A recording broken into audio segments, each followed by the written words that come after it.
O Senhor esteja convosco. Proclamação do Evangelho de Jesus Cristo, segundo Mateus. Naquele tempo, Pedro aproximou-se de Jesus e perguntou: Senhor, quantas vezes devo perdoar se meu irmão pecar contra mim? Até 7 vezes? Jesus respondeu: Não te digo até 7 vezes, mas até 70 vezes 7. Porque o reino dos céus é como um rei que resolveu acertar as contas com seus empregados. Quando começou o acerto, trouxeram-lhe um que lhe devia uma enorme fortuna. Como o empregado não tivesse com que pagar, o patrão mandou que fosse vendido como escravo, junto com a mulher e os filhos e tudo o que possuía, para que pagasse a dívida. Mas o empregado, porém, caiu aos pés do patrão e prostrado suplicava: dá-me um prazo e eu te pagarei tudo. Diante disso, o patrão teve compaixão, soltou o empregado e perdoou-lhe a dívida. Ao sair dali, aquele empregado encontrou um dos seus companheiros que lhe devia apenas 100 moedas. Ele o agarrou e começou a sufocá-lo, dizendo: paga o que me deves. O companheiro, caindo aos seus pés, suplicava: dá-me um prazo e eu te pagarei. Mas o empregado não quis saber disso. Saiu e mandou jogá-lo na prisão até que pagasse o que devia. Vendo o que havia acontecido, os outros empregados ficaram muito tristes, procuraram o patrão e lhe contaram tudo. Então o patrão mandou chamá-lo e lhe disse: empregado perverso, eu te perdoei toda a tua dívida, porque tu me suplicaste. Não devias tu também ter compaixão do teu companheiro, como eu tive compaixão de ti? O patrão indignou-se e mandou entregar aquele empregado aos torturadores, até que pagasse toda a sua dívida.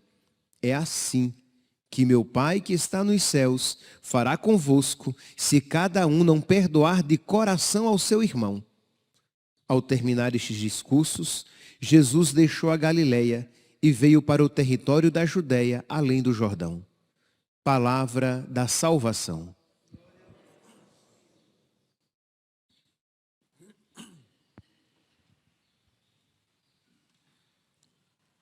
Caríssimos irmãos e irmãs, Jesus quer nos ensinar a ter um coração semelhante ao seu.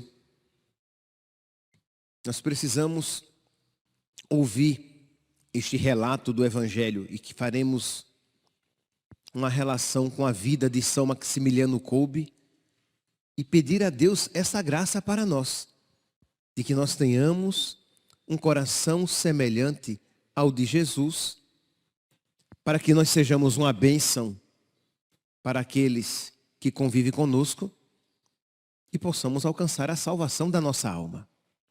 Pois bem, no relato evangélico de hoje, diz que Pedro se aproxima de Jesus e, achando que estava sendo generoso, diz: Senhor, quantas vezes eu devo perdoar se meu irmão pecar contra mim? Até 7 vezes, imagino 7, o número de plenitude. Então, assim, demonstrava alguma generosidade de Pedro. Jesus diz: não apenas 7 vezes, mas 70 vezes 7. Isto é um perdão generoso, é um perdão amplo, e que a igreja sempre aqui interpretou, um perdão contínuo, sempre, perdoar sempre. E por que é que nós precisamos perdoar sempre? Porque Jesus sempre nos perdoa. E por que é que o nosso perdão tem que ser generoso, amplo, abundante? Porque muito maior é o perdão de Deus para conosco. E aí Jesus conta esta parábola que, sem sombra de dúvidas, acredito, né? Que causa indignação em todo mundo que ouve. Eu lembro quando ainda estava no início do meu processo de aproximação da igreja, mas quando eu ouvi, fiquei assim indignado. Nossa, quanta maldade desse que foi perdoado numa grande quantia, uma grande fortuna, que ele pede que o seu prazo seja prorrogado para que ele possa pagar. E o patrão perdoa tudo. Não é que ele prorroga, não é que ele adia o pagamento. Não, ele perdoa. Ele pediu, o devedor pediu uma coisa e o patrão fez muito mais. O que é que ele diz assim? O empregado, porém, caiu aos pés do patrão e prostrado suplicava: dá-me um prazo e eu te pagarei tudo.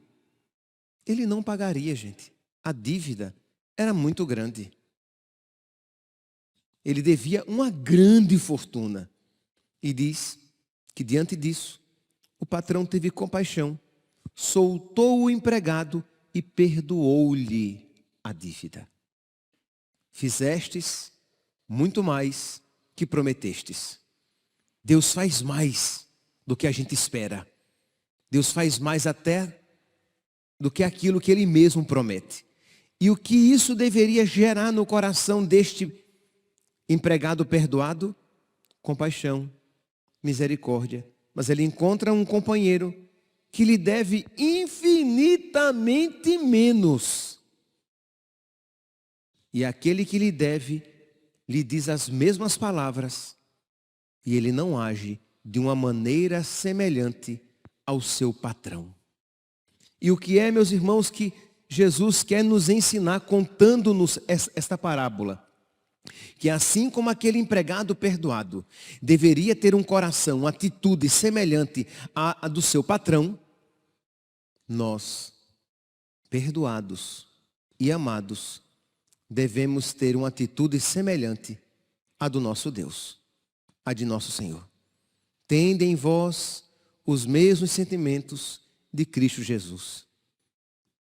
Nós conhecemos a história de São Maximiliano Kolbe, que foi preso por ódio dos nazistas no campo de concentração. E São Maximiliano, os relatos, os biógrafos atestam de pessoas, pegando o testemunho de pessoas que lá estiveram, quer dizer, daquele em particular, por quem ele entregou a vida, deu a sua vida, de que em nenhum momento foi encontrada em sua boca uma palavra de ódio contra aqueles que lhe faziam mal. Ele gostava de dizer que o ódio destrói primeiramente a quem odeia. Que o ódio não é força criadora. O amor é força criadora. Então ele, quando atendia a alguns em confissão ou aconselhava, dizia: reze por eles, reze pelos seus torturadores. Meus irmãos, nós precisamos sair da lógica humana. Humanamente falando, é compreensível, seria compreensível que você nutrisse revolta, raiva contra as pessoas que lhe fazem o mal. Que você nutra raiva, desprezo às pessoas que fazem maldade. Mas nós precisamos entrar na lógica de Cristo e não na lógica do mundo. No espírito de Cristo e não no espírito do mundo, que vai nos destruir. Mas se nós entrarmos no espírito de Cristo, nós iremos nos recordar que eu ofendo a Deus muito mais eu matei a Deus, pregando numa cruz com os meus pecados, e Ele me perdoou. Por que eu não vou perdoar o meu irmão? Mas padre, mas não é fácil. Exatamente, se fosse fácil, nós não precisaríamos fazer homilias a respeito da necessidade do perdão. Mas nós precisamos meditar, recordar esta verdade. Eu sou muito amado por Deus. Eu sou muito perdoado por Deus. Deus tem muita paciência comigo. Eu preciso agir de uma maneira semelhante com o meu irmão. É isso que a palavra de Deus quer nos ensinar. Isto é, nós precisamos ouvir esta notícia, acolher esta informação e deixar que opere em nós uma transformação. Que isso transforme o nosso coração. Mas nós precisamos meditar sobre isso. Se você ouve isso e depois você já volta para a sua vida, para as suas atividades, para o seu dia a dia, isso não operará a transformação devida. Mas se você medita sobre esta realidade, se você na sua oração pessoal diz, meu Deus, eu sei que eu te fiz e te faço, eu te ofendo com os meus pecados, e as minhas ofensas foram e são gravíssimas. Mas a minha superficialidade espiritual não me deixa ver a gravidade das minhas ofensas. Mas quando alguém me ofende, a profundidade do meu egoísmo me deixa ver até além de toda medida aquela ofensa. Isto é, eu ofendo a Deus, eu acho que não é nada. Alguém me ofende, é o fim do mundo. A palavra de Deus diz que os meus pecados mataram Jesus. Eu digo, é verdade, é sim. Você nem nega, você não nega isso. Essa verdade religiosa. Você não nega isso. Mas isso não opera uma transformação no seu coração, um arrependimento, uma vontade generosa de, nossa, eu fiz tanto mal e Deus me fez tanto bem. E eu continuo, infelizmente, pecando. E Deus continua tendo compaixão e paciência comigo. Eu preciso amar de uma maneira semelhante. Porque a palavra de nosso Senhor é firme. Não há como não tremer aqui nas bases. Mateus capítulo 18, versículo 33. Não devias, falando com aquele empregado ruim. Queira Deus que não seja figura de ninguém aqui. Mas todos nós trazemos uma parcelinha deste empregado ruim. Sejamos sinceros. Olhe para o seu coração. Pois bem, não devias tu também ter compaixão do teu companheiro, como eu tive compaixão de ti? O patrão indignou-se e mandou entregar aquele empregado aos torturadores até que pagasse toda a dívida, que ele não poderia mais pagar. E aí Jesus vem com essa frase lapidar, que não há como dizer, eu não sabia. Jesus está dizendo, é assim que meu Pai que está nos céus fará convosco, se cada um não perdoar de coração ao seu irmão. Isto é, Jesus, quando Ele pede, quando Ele nos manda ter um coração semelhante ao coração do seu Pai, ao seu coração, Ele não apenas nos manda, Ele nos concede a graça. Mas nós precisamos recorrer, buscar esta graça na nossa oração pessoal, na busca dos sacramentos, a confissão e a Eucaristia, na escuta orante da palavra que me inquieta até, que me instiga, que me desafia. E faz com que, reconhecendo a minha miséria, eu suplique esta graça para que Deus opere a transformação na minha vida. Nós, por nós mesmos, nós somos incapazes de amar assim. Nós, por nós mesmos, nós teremos a cara deslavada, a cara lavada, de pedir perdão a Deus e não querer perdoar. Nós, por nós mesmos, somos assim. Nós somos egoístas. Nós somos sem vergonha. Nós somos descarados. Nós somos hipócritas. Mas quando você se apresenta diante de Deus e diz: Senhor, eu sou assim. Me ajuda, Senhor, a ser diferente. Senhor, eu guardo uma mágoa por tanto tempo, mas eu esqueço rapidamente a quem eu ofendo, inclusive a Ti, Senhor. Mas quando você se coloca diante de Deus e diz: Senhor, mas transforma o meu coração, eu quero ser diferente. E dá-me, Senhor, pequenas ocasiões para que eu comece a exercitar o perdão e o amor. Não foi assim que São Maximiliano Kolbe fez? Isto é, quando aquele pai de família foi condenado à morte, ele viu ali a oportunidade de exercitar agora o amor. Porque Jesus o ensinou, como a todos nós, a não apenas perdoar, mas a amar até o ponto de dar a vida. Então ele oferece a sua vida no lugar daquele outro, para morrer no lugar daquele outro, porque ele sabia que tinha sido muito amado. Ele sabia que Jesus o tinha amado daquela maneira. Percebe o quanto a vida de Jesus, ela é produtiva, transformadora na vida de São Maximiliano e precisa ser na nossa, no perdão e no amor. Ele perdoava generosamente, porque mais do que generosamente, ele foi perdoado. Ele amou até o ponto de dar a vida, porque Deus, até o ponto de dar a vida, o amou também. E como é que tem sido a sua vida? Você tem perdoado com generosidade? Você tem, a cada dia, dado passos no seu perdão para perdoar com mais perfeição?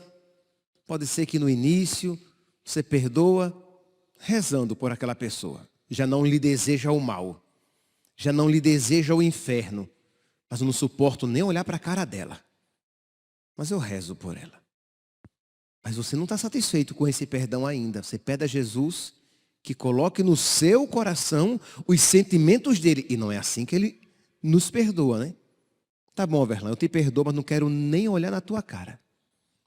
Tá bom, você vai para o céu, mas vai ficar num lugar bem longe, que eu não quero nem me encontrar com você no céu. Misericórdia. É perdão? De verdade. Você vai se sentir plenamente perdoado? Não.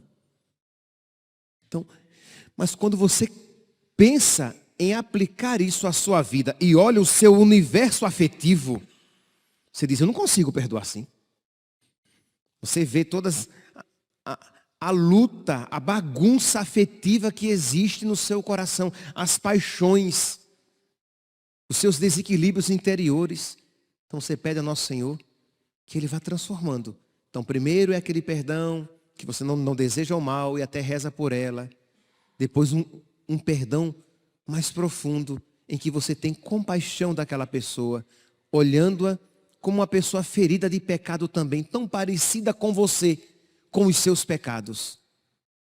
E isso vai predispondo você a um amor cada vez maior, cada vez mais generoso. Quando você encontra uma oportunidade de amar uma pessoa, de fazer um bem a uma pessoa, você lembra: Deus é tão bom comigo. Deus me ajuda tanto. Deus tem me concedido tantas graças. Eu quero ser fonte de graça também para essas pessoas. Foi isso que faltou a este empregado. Ele se esqueceu da grande dívida que lhe foi perdoada, das grandes graças que lhe foram concedidas. E quando ele encontrou alguém, ao invés dele agir de uma maneira semelhante, porque tinha se esquecido, agiu de uma maneira perversa. Precisamos, meus santos, voltar a meditar sobre o perdão de Deus na nossa vida, a paciência de Deus na nossa vida, a misericórdia de Deus na nossa vida, o amor de Deus na nossa vida. E nós veremos que não apenas será possível, mas sentiremos necessidade de amar de uma maneira semelhante àquela com que Jesus nos amou a todos nós. Louvado seja nosso Senhor Jesus Cristo. Para sempre seja louvado.